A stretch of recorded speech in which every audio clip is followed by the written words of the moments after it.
Bonjour, bienvenue sur la chaîne Le Tatami de la Souris.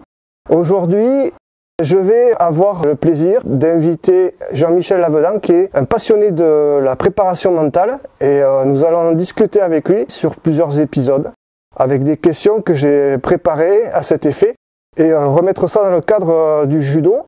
Donc j'avais intitulé ce premier épisode le judo et le contrôle de soi, notamment par rapport au code moral du judoka, dont les valeurs comprennent notamment le contrôle de soi. Donc le contrôle de soi, préparation mentale, est-ce que ce sont deux choses que l'on peut mettre en parallèle?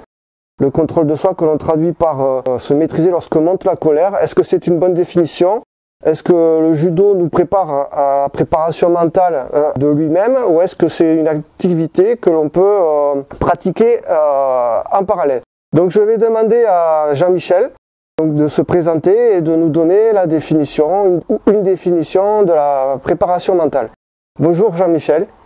Bonjour Jimmy, merci de m'accueillir sur ta chaîne. Je suis ravi de pouvoir venir échanger sur ce domaine, oui, effectivement, qui me passionne, qui est la préparation mentale. Donc, pour répondre à ta question, la définition de la préparation mentale, en fait, il y aurait plein de choses à dire. Moi, j'aime bien utiliser les métaphores, les images. Pour le cerveau, ça parle beaucoup. On dit souvent, une image vaut mieux que 1000 mots. Donc, qu'est-ce que la préparation mentale? Pour moi, c'est quelque chose d'indispensable à la préparation du judoka ou de l'athlète. C'est un petit peu comme, si je veux donner une image, une table. Voilà, une table, on a confiance en une table quand elle a 4 pieds solides, ne serait-ce que pour y monter dessus, pour changer une ampoule. Voilà. Mais la préparation mentale, c'est le 4e pilier de la préparation de l'athlète.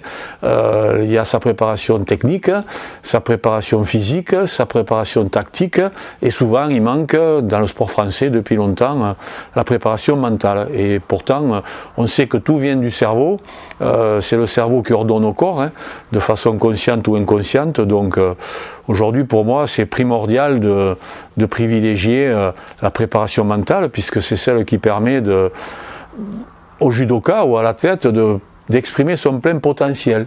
Moi, il n'y a rien de pire qui me désole, c'est de voir un judoka ou un athlète excellent à l'entraînement, et puis le jour de la compétition, de passer complètement à côté, alors qu'on sait que c'est pas un problème de condition physique, c'est pas un problème de technique individuelle, c'est pas un problème tactique.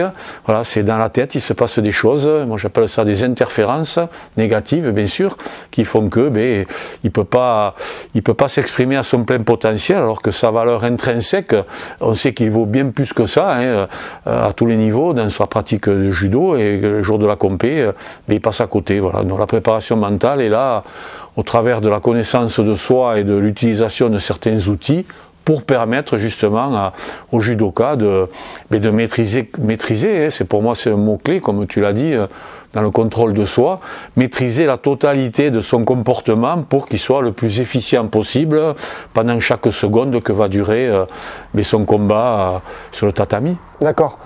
Alors, la maîtrise, justement, quand on parle de maîtrise, personnellement, moi je le prends comme la maîtrise physique, la maîtrise du corps, et le perfectionnement de nos gestes. Donc toi, tu nous expliques en fait que ça, on peut aussi l'avoir par rapport à donc ce qui est du 4e pilier, donc de notre préparation. Oui, puisque tout part de la tête. Donc, le comportement que l'on va avoir dans la vie de tous les jours, ou sur le tatami face à l'adversaire, en fait, il est issu de quoi? Il est issu de comment le cerveau perçoit et interprète la situation. Voilà. Et donc bien sûr c'est fonction aussi de soi en termes d'identité personnelle. C'est pour ça que moi depuis 20 ans que je me passionne pour ça, je pars toujours de l'individu lui-même, puisqu'on est tous différents, et que la même situation vécue par rapport par exemple au même adversaire judoka, chacun de nous aura une perception, une interprétation certainement différente de ce qui se passe, et on aura chacun une réaction. On n'utilisera peut-être pas la même technique, on n'attaquera pas ou on ne défendra pas de la même manière. Voilà, donc ça part bien de l'individu, et c'est pour ça qu'il faut remonter jusqu'au cerveau, puisque c'est lui qui va piloter toutes nos émotions, qui va piloter notre stress. Voilà. Et si je ne connais pas mes émotions, si je ne connais pas mon stress, si je ne sais pas pourquoi la situation me stresse ou j'éprouve telle ou telle émotion à un moment donné dans mon combat ou dans ma pratique ou dans mon entraînement, je peux pas interférer pour améliorer ce que je veux améliorer. Donc le comportement est vraiment issu de ce qui se passe dans notre tête entre nos deux oreilles. D'où l'utilité de comprendre comment fonctionne le cerveau. Et le but de la préparation mentale, c'est bien d'apprendre à chacun qui il est et comment utiliser son cerveau à titre personnel par rapport à sa pratique sportive. D'accord. Donc en fait, les outils dont tu nous parles, c'est des outils qui nous permettent donc en premier de se connaître soi-même. Oui, tout à fait. Et donc qu'est-ce que tu peux nous donner comme exemple par rapport à la connaissance de soi, autrement que par encore une fois, notre corps et tout ce qui va le piloter? Alors moi j'utilise depuis 20 ans un outil auquel je me suis formé. J'ai fait de la formation professionnelle pendant 20 ans et les personnes avec qui j'ai travaillé dès le début m'ont offert cette formation et c'est vrai que pour moi ça a été un révélateur. J'ai une vie avant, une vie après. Voilà, donc c'est l'outil DISC, l'outil DISC issu des travaux de William Marston et de Carl Gustav Jung. Voilà, c'est un outil de psychologie comportementale. Bon, il y en a d'autres, c'est pas. Voilà, moi celui-là m'a bien plu, m'a convenu et je l'ai exploité et je n'arrête pas de l'exploiter depuis 20 ans et je développe tout ce que je peux par rapport à la pratique sportive, par rapport à cet outil. Donc c'est un outil de connaissance de soi au travers de nos comportements, à travers un questionnaire et les réponses que l'on va apporter. On va dresser un bilan. Moi je ne fais pas de psychologie médicale, moi je ne demande pas aux gens quelle a été leur vie pour arriver jusqu'à aujourd'hui. Moi je prends l'individu qui me demande de la compagnie ou qui me demande des conseils le jour où je le rencontre et à partir de là on fait 2 photographies de l'individu au travers de ce profil DISC pour révéler qu'est-ce que l'individu est au fond de lui-même et certainement depuis très longtemps dans sa vie et depuis tout petit et quel est son côté adaptabilité à la société aujourd'hui. Voilà. Et à partir de ces 2 images, à partir de ces 2 photographies, je dresse un bilan que j'essaie de valider avec la personne et à partir de là on va travailler sur ce qui va lui manquer puisque ce bilan nous donne les forces, les faiblesses, les capacités, les manques, voilà. Et donc une fois validé par l'athlète, on travaille justement sur renforcer les points forts qui seront toujours ceux qui vont lui permettre de gagner, de performer et d'obtenir ce qu'il veut obtenir, mais aussi savoir quel point il faut travailler pour par rapport à nos points faibles qui seront aussi en permanence si on ne les travaille pas, ce qui nous fait perdre à chaque fois, quoi. Voilà. D'accord.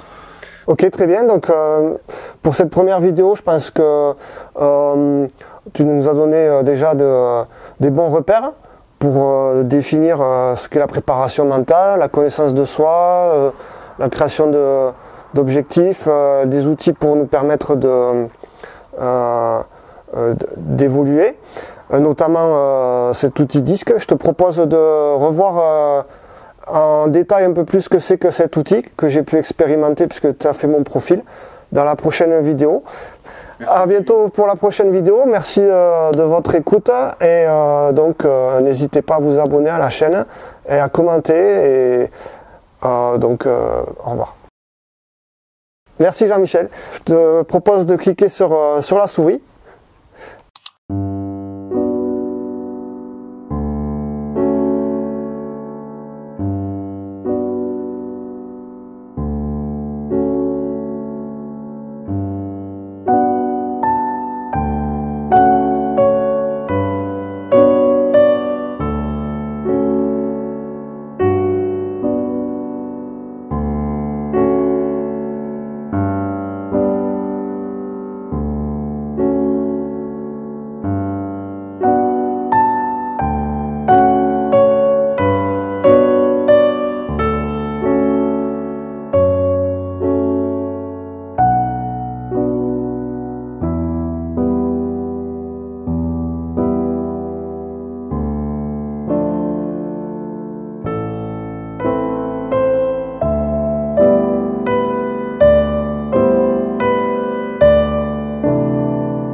Jean-Michel, est-ce que tu peux cliquer sur la souris s'il te plaît?